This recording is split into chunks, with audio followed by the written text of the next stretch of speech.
What is up? What is going on, everybody? Welcome back. Welcome into the Seattle Mariners post-game recap. The Mariners dropped this one tonight, 4-1 to the Chicago Cubs. They fall to 6-9 now on the young season, and I am going to break it all down for you guys. As always, do me a favor, hit the like button, helps out tremendously. I'm 9 subscribers away from 3,000, my next big goal. I think we can hit that tonight. If you guys are new here, hit that subscribe button. We got live streams coming up. I think you'll enjoy. I try to bring a very level-headed approach to this.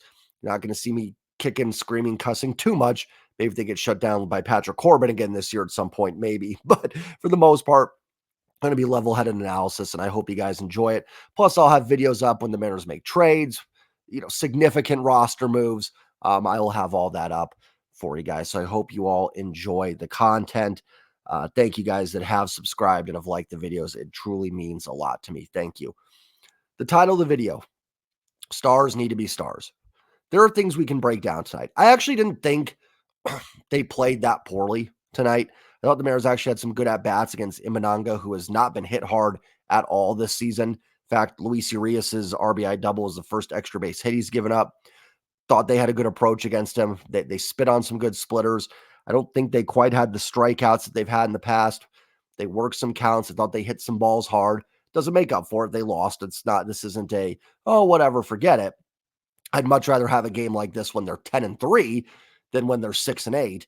But Emerson Hancock, do I think he was perfect? No. But if you would have told me beforehand you get 6 innings, 4 hits, 2 runs, 2 earned, no walks, 4 Ks, I would have signed up for that easily. Dylan Moore just missed a home run. In the 6th inning, Christopher Morel, who was not a very good, or at least wasn't last couple of years, great defensive third baseman, makes 2 really good plays. Robs Mitch Garver of extra bases. And robs Dylan Moore, who I thought hit the ball a little bit harder watching it live than it actually was. I think the exit velo on it was like 74, but still took a base hit away from Demo. All that. So listen, I'm not defending that they didn't play well enough to win. I'm not saying this was a great Mariners game or something, but I think if you had told me like how the at-bats would go, what they did, what Emerson Hancock did, I probably would have signed up for that and said, yeah, I think that's a recipe for maybe getting a W tonight. It didn't happen. But despite all that, we can debate all that. We can debate bullpen usage. We can debate when guys should pinch hit. I'm going to talk about a couple decisions from Scott today with the pinch hitting. None of that matters if the stars of this team or the guys that should complement the stars along with the stars don't hit. It is not going to matter. And nothing is ever on one person, whether it's your job, whether it's your life at home, whatever struggles, or in sports. Nothing is ever on one person.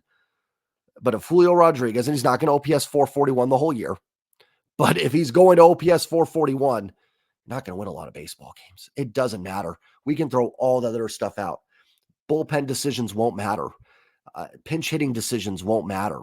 It won't, you may be able to squeak out some wins because your staff should be good enough, but you're not going to be a successful baseball team. You need your superstars to be great. Listen, it's 15 games. I'm not coming on here to like just destroy Julio or anything like that. I think he will be fine. He's been a slow starter.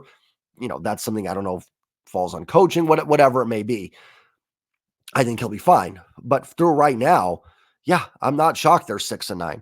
Julio's OPS, I know OPS isn't the greatest statistic of all time, but we're just looking at this very, just boom, it's right here. I'm just looking at the numbers. And, OPS doesn't tell the whole story, but if it's low, you're not producing. Whether you're hitting the ball hard or not, it doesn't matter. It's still a low number that's leading to lack of production. Julio, 441. Jorge Polanco, 551. Mitch Garver, 48. And listen, Garver hit a couple balls hard tonight, but still overall, 488. Cal Raleigh, 577. JP Crawford, I don't know if I said JP already, 505. Guys, there's nothing else to break down. That's it. That is not a recipe for this team winning baseball games. And it's probably a miracle they're 6-9 when you look at those numbers, to be truthful. And I'm not doing this to make some sort of negative rant. I'm still optimistic about this team. 15 games is not going to change my opinion of this team. But I'm saying it because, we can go back and forth. I see it on Twitter, people having debates about certain situations and what they should have done. And listen, those things matter, right? And I'm going to get into a couple of the pinch hitting decisions. I'm not saying they don't matter, but the grand scheme, the grand picture of this team is not going to be good if that's what those guys, their numbers all year. That shouldn't be their numbers all year. They are all, you like I talked about a little bit in my member stream with some guys, even if you're negative on this team, that these guys are all better than this. Like this is not what you'd expect from any of these hitters. But it's just there's not much more debate. That's not going to cut it. And yeah, if you would have told me those were their numbers, I might have said this team through 15 games would be 3-12, to be honest. And they've probably played closer to that, honestly, as a team more than 6-9, to be perfectly honest. But we'll take the wins when you can get them and everything. I'm not going to sit here and debate, what the team's actual record should be. That's not really the point. It's just that, yeah. And even going to the pitching. Now, again, Castillo's going to be better, and I think Kirby's going to be better. But if their ERAs are going to be in the sixes, again, it's just not going to matter. And when you talk about these numbers out loud, like I said, it is crazy to be like, man, it feels like this team should be 10 games under 500. Now, they've gotten some nice production. Mitch Haniger's come back and been good. Ty France, even though the OPS 681 is not very good, he's hit the ball hard. Looks like he's back a little bit. Dylan Moore's giving you some nice production.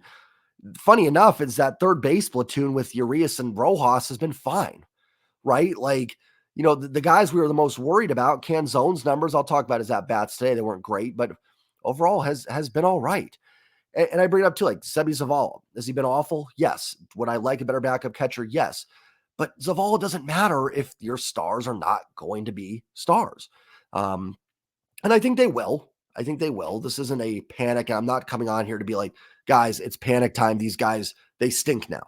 Their track record is good. You've got to go off that a little bit. You can't let 15 games dictate how you feel about these guys. But as I've said countless times in these post games, just because I think this team's going to bounce back and be good, that doesn't make what's happening, right now, not frustrating, right? Like even tonight's game, do I think they played that bad? Not really. Like I said, I thought Hancock threw the ball fine. I thought they had some good at bats, worked the count well, and put themselves in good position to score more runs. But it's still frustrating to lose the game, and they all count as one. So get them now if you can, because you don't know what's going to happen over the summer. Luckily, the AL West is all kind of in this just hodgepodge of mediocrity right now. So they're not buried or anything, which is good. You never know.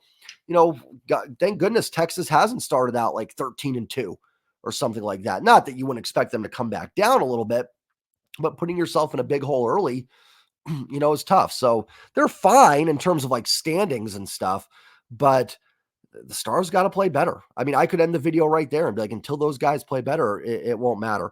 Let's dive into a little bit of the game. We'll talk about the pitching, some of the hitting, and some of the decisions Scott made, and just give my takes on it. Emerson Hancock threw the ball well. I did think he gave up some hard hit, but listen, right now Hancock is your fifth starter until Brian Wu is back, which sounds like I think Justin Hollander mentioned that him and Matt Brash might be on a rehab assignment here in the next week to 10 days. So maybe you're looking at, let's see, because that would be April, maybe May, maybe early May for Brash and for Brian Wu.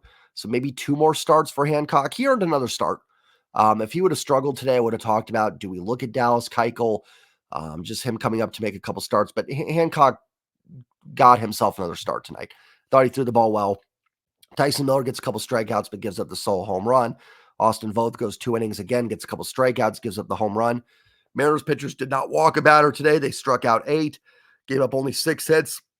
Unfortunately, 3 of them were solo home runs, and that kind of ends up killing you. You want to keep the ball in the ballpark, right? It's why you want to do that. It's why home runs, if you can hit them, that they matter, because it's a quick freebie, right? I know it's the most obvious thing ever, but it's why they're more valuable than a single. But I thought overall the pitching was fine. Yes, it'd been nice if Miller and Voth didn't give up those runs, but the Mariners offense didn't do enough to come back in the game anyway, so not sure how much it would have mattered. JP 1 for 5 at the plate. Julio 0 for 4. Ty was 0 for 4 at a tough day. Mitch Haniger 1 for 3 with the walk. Stung a base hit, had another line drive that he stung at like 110. I think that was an out, or maybe that was when he reached on the air. So Haniger on base a couple times. Nice game from Jorge Polanco, 1 for 2 at 2 walks. Good. He's starting to heat up a little bit. That OPS is inching towards 600, which right now 600 looks like an MVP on this team. So, Polanco does seem to be trending in the right direction. His base hit was hit really hard. Looks like he's starting to come out of it a little bit, fight his way out of it. Mitch Garver was 1 for 4. Listen, I picked on Garver earlier in the video because overall the numbers aren't good. Listen, he probably should have had a double down the line on that play. Morel made a fantastic play. I think that was in the 6th inning. Game was 2-1. Runners at first and second, nobody out. Haniger and Peacock? Polanco. Geesh. Maybe I've been watching too much Office on Peacock or something, but Polanco both walked, and Morel robs Garver of extra bases. I'd love to see Garver start lifting the ball a little bit more. Same with, some, and I know Julio had a hard hit grounder today. I think by exit velo is like the 5th hardest hit of the game, but I want to see some of this in the air to get over the fences a little bit. So, I don't want to harp on Garver too much, but I'd get on him less if like he came in today with an OPS of 845, but it's been a struggle, and he's had some ugly bats and some swings and misses. Better today, the line drive base hit, and probably should have had a double down the line, but it didn't, and he's another guy that's just gotta be better. Dylan Moore was 0 for 4. I will say, man, I thought Demo had a home run in that first at bat. Thought off the bat for sure it was gone. The second one was even hit pretty hard. It didn't quite get to the warning track. His first one, I believe, would have been a home run in 9 ballparks. And then he had a kind of a line drive that Morel caught after the Garver at bat. Now, the exit velo on it was only 74, but it did have an expected batting average of 350. Just for reference, Garver's ground out or line out, whatever you want to call it, had an expected batting average of 410. So listen, in a perfect world and when things are going right, maybe both those fall in. The Mariners break the game open and win it easily. I don't want to excuse a Dylan Moore 0 for 4, but I thought he had some decent at-bats.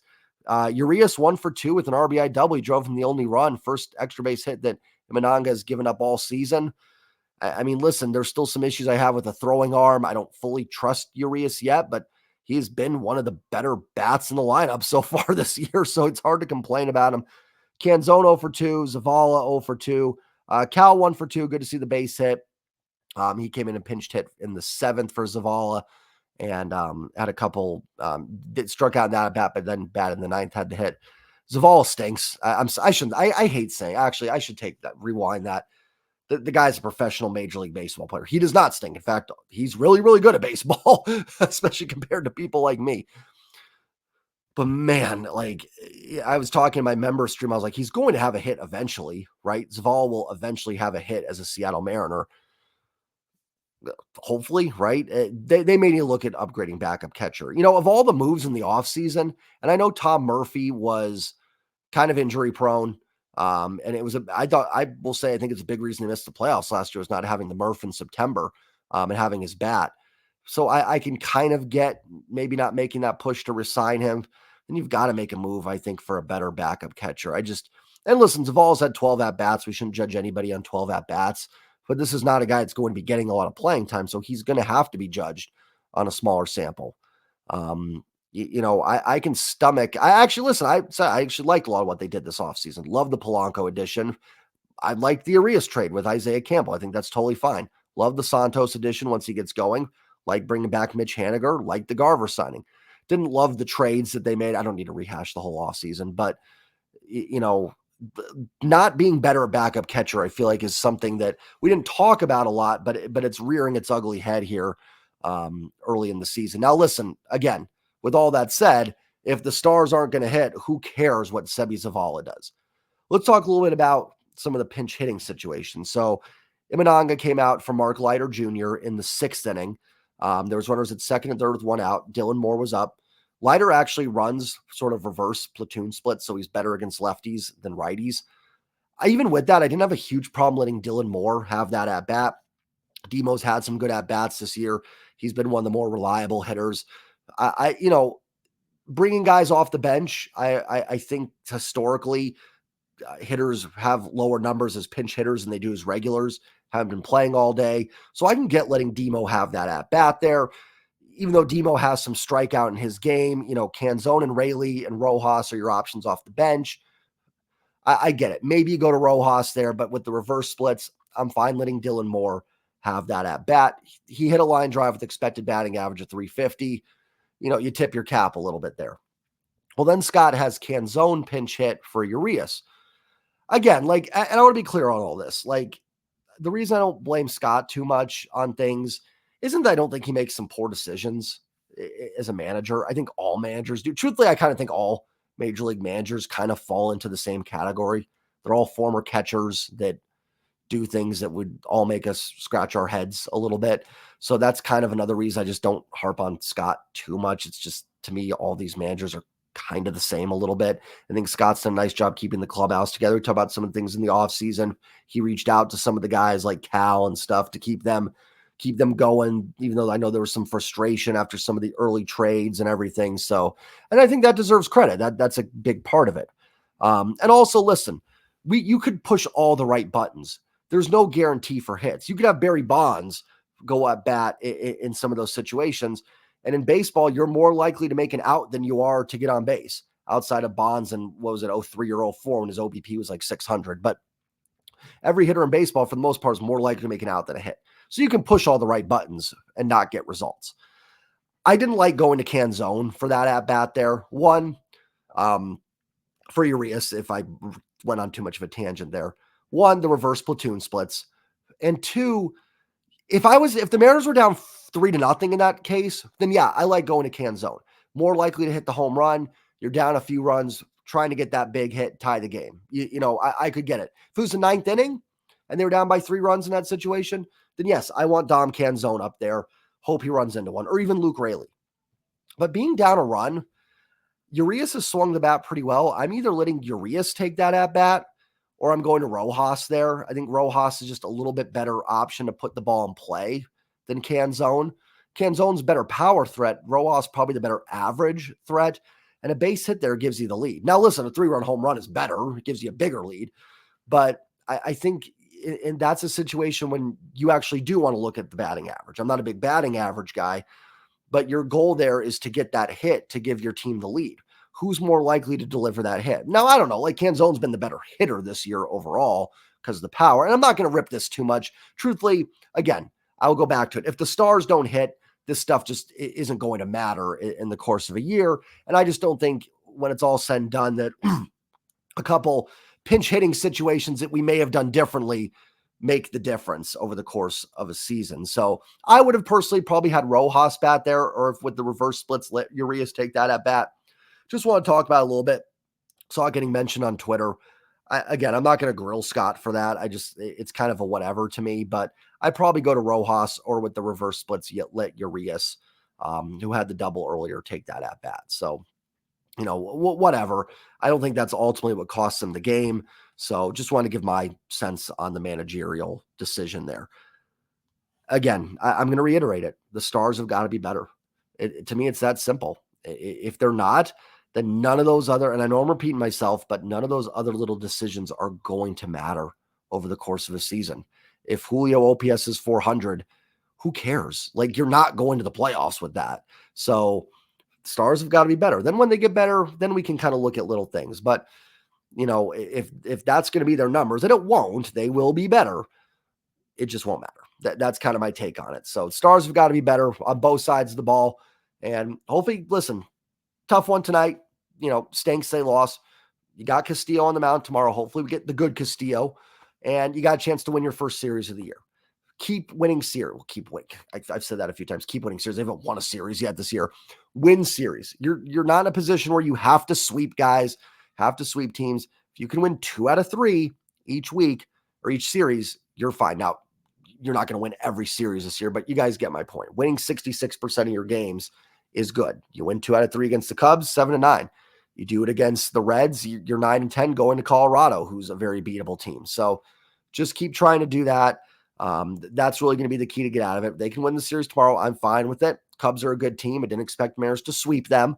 And this was probably the game I was most concerned about. Now, what stinks is I was concerned because I thought Hancock might get kind of lit up and Imananga would shut down the Mariners. And he did. He only gave up a run. But they had some good at-bats against him, and Hancock actually threw the ball pretty well. So that kind of makes it a little more frustrating. But, you got a chance to win the series tomorrow, and that's all you can ask for. So hopefully Castillo's on his game tomorrow. Mariners can get a W. I'd expect Mitch Haniger. They're facing a righty tomorrow, right? Let me just double-check that. Let me see if you can hear my kid in the background. I apologize. Actually, I don't, because whatever. Assad, I don't actually know much about him. I'm assuming, he is a righty. So my guess is Haniger gets tomorrow off. I think they still want to preserve him a little bit, keep him healthy. So I'd expect Raley and Canzone both in the lineup tomorrow. Rojas at third, Polanco at second, Ty at first, Cal behind the dish. Maybe they give Julio a day off. I don't know. That's so hard for me because, like, I get it. I could totally get being like, Julio, we're sitting you for a few games until you get this right. But I could also just see Julio going 5 for 5 and completely busting out of this. So it's a tough one. You could give JP a day off too tomorrow if you wanted to. So we'll see what they end up doing. My guess is it's going to be, I don't know why I'm going over the lineup for tomorrow like it really matters that much, but Castillo, Cal, Ty, Polanco, Crawford, Rojas, Canzone, Julio, or Rayleigh, Canzone, Rayleigh, Julio, Canzone. There we go. That's my picks for tomorrow for whatever reason. I'm going to take off, guys. Have a great night. Remember to hit that like button. 9 subs away from 3,000. Let's get it tonight. If you're going to the game tomorrow, anytime next week, download the SeatGeek app or go to their website. Use promo code JSTrident for $20 off your next purchase. Also did a members-only stream tonight. Had some fun. We did a contest. Trevor, my man, you won. I will make sure to get a hold of you in the members' comment section there. He's going to win a New Era hat of his choice or something of equal value. Something about becoming a channel member. 2 live streams a month. 1 will have contest giveaways. It's $4.99 a month. And the members live streams are fun because you get a little bit more one-on-one with me. So if you want like maybe a little bit more in-depth answers on things, I can give it to you in those streams. So have a great night, everybody. Enjoy your Saturday. Hopefully the Mariners can bounce back and get a W tomorrow. Have a great night, everybody, and go Mariners. Stars got to play better. Be better, guys. Peace.